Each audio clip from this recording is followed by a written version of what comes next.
Well, welcome back. We are back here talking about the importance of the rules of the road. We're going to go ahead and resume our conversation here. Let's go ahead and talk about what you were seeing in regards to people not moving over when there's an emergency vehicle behind them with lights. Go ahead and talk about that.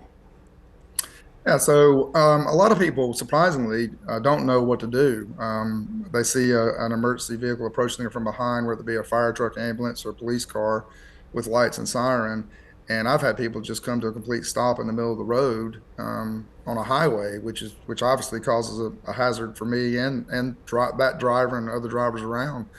But I mean, the law states that if you are driving on the road and an emergency vehicle approaches you from behind with lights and siren, then you must move to the right. You must move to the curb or the shoulder and then remain there until the emergency vehicle passes.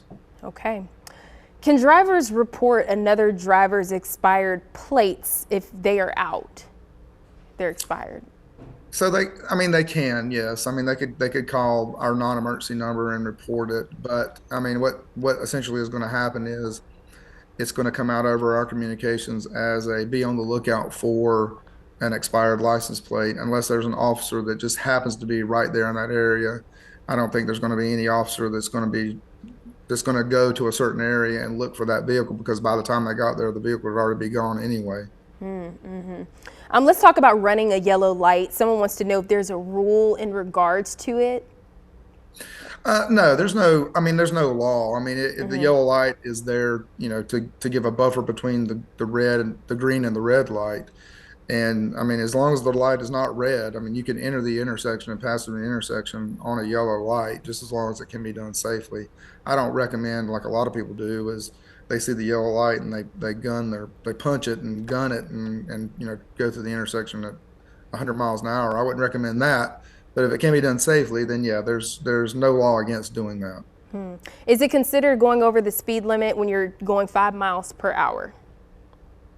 So in the state of North Carolina is an absolute speed law state, which means that if you are going 1 mile per hour over the speed limit, the posted speed limit, then you can be stopped and cited for that. However, if we stopped everybody that was going 5 miles an hour over the speed limit, we'd be stopping every car that was on the road. So obviously, and this lies with every single officer. Every single officer has a certain threshold where if a car is exceeding that particular speed of their threshold, then they're probably going to stop it. But I can be pretty confident that 5 miles an hour, probably somebody's not going to get stopped for that. Okay. Is there a height maximum of a pickup truck? A height maximum?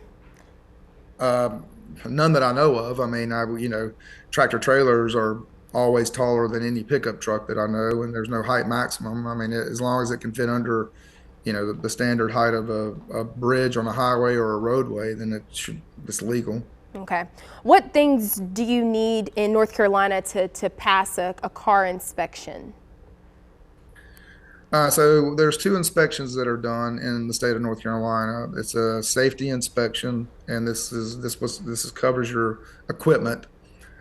This is checking for to make sure all your lights are working, to make sure that your check engine light is not on, to make sure that your windshield wipers are working, that your horn is working, that your tires are in good working order, and just in general that the car is in good working order. And then they do an emissions test as well. And both of those things have to be passed before the car will pass inspection. All right. Well, thank you so much for joining us. We had a good conversation today. And if you missed any part of this conversation, remember you can find it on our website, WFNYnews2.com. We'll see you at 6.